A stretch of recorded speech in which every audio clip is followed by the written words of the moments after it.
ও বাইরে সোশ্যাল মিডিয়াতে একটা ভিডিও দেখছি আমি গত কয়েকদিন ধরে ঘুরতেছে, আপনারা পাইছেন কিনা জানি না। এক বিদেশি লোক, নাম নেব না তাইলে হয়তো সমস্যা হইতে পারে। বিদেশি লোক দুইজন বাংলাদেশিকে জিজ্ঞেস করছে যে আমার কাছে কিছু কাজ আছে। হিস্টোরিটা কেন বলতেছি পরবর্তীতে বুঝাই দিব, সবাই একটু ভিডিওটা কন্টিনিউ করবেন। তো বিদেশি লোক এরকম গাড়িতে বসে দুইটা লোক বাংলাদেশি লোক সামনে দিয়ে যাইতেছে, বলা আনি বললো আমার কাছে একটা কাজ আছে, তোরা করবি।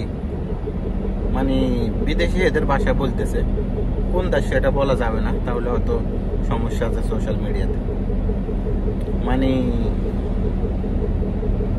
ভিডিওটা দেখে আমার খুব কষ্ট পাইছি আমি, কারণ আজ আমরা অন্যের দেশে আসছি, তারা আমাদেরকে এরকম ছোট করতেছে, ইচ্ছে করে ছোট করতেছে, কারণ আমরা ভাষা জানি না।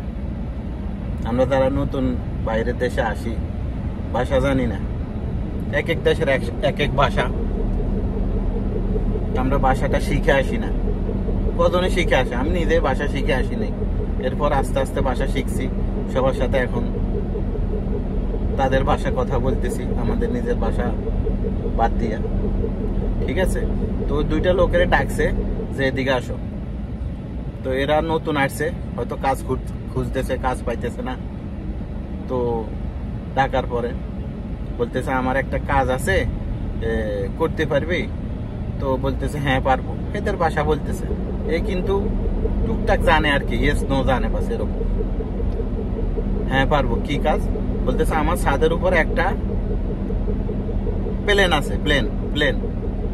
জাস্ট এদের ভাষা বুঝাইছে, আমি আপনাদেরকে বলতেছি না এদের ভাষা কি, আপনারা বুঝে নিন। আমার ছাদের উপর একটা প্লেন আছে, বড় প্লেন আর কি, যে প্লেনটা নিচে নামাইতে পারবি তোরা দুইজনে? মানে এরা বলতেছে হ্যাঁ পারবো। এরা চিন্তা করে না যে লোকটা আমাদের সাথে পান করতেছে, মজা করতেছে, আমাদেরকে ছোট করতেছে। এরা বুঝতে পারে না, কারণ এরা তো ভাষা বুঝে না। তো হ্যাঁ পারবো বলার সাথে সাথে এরা রাজি হয়ে গেছে। কত? তো এরা বলতেছে 100 টাকা দিস বা 200 টাকা দিস, কিন্তু আসলে এটা সম্পূর্ণ ভুয়া। ওই লোকটা এদেরকে ছোট করতেছে, কারণ এরা ভাষা জানে না। তো আমি শেষে ভিডিওটা বানানোর উদ্দেশ্য এটা হলো এইটাই যে ভাষা না জানলে অনেক সমস্যা, কাজ শিখে না আসলে বিদেশে অনেক সমস্যা। অবশ্যই সবাই বিদেশে আসার আগে একটু টুকটাক ভাষা শিখে আসবেন, যে কোনো একটা কাজ শিখে আসবেন। কাজ শিখে না আসলে এই দেশে অনেক সমস্যা, হাজার হাজার বাংলাদেশি মানুষ বেকার। মানে 1 লাখ মানুষের প্রয়োজনের উপরে 2 লাখ নিয়ে আসছে, এখন সব বেকার, কোনো কাজকর্ম নাই। কাজকর্মের জন্য মানুষ পাগল হয়ে আছে। তো এইরকম মনে করেন কাজ শিখে না আসলে, ভাষা শিখে না আসলে মানুষ আপনাকে ছোট করবে, যেটা আমরা পুরানো যারা আছি তারা দেখলে মনটা আসলে খারাপ হয়ে যায়, খুব কষ্ট লাগে। ভিডিওটা অনেক বড় হয়ে যাচ্ছে, আমি কি বুঝাইতে চাইছি অবশ্যই আপনারা বুঝতে পারছেন। ধন্যবাদ শেষ পর্যন্ত ভিডিওটি দেখার জন্য। আল্লাহ হাফেজ, আসসালামু আলাইকুম।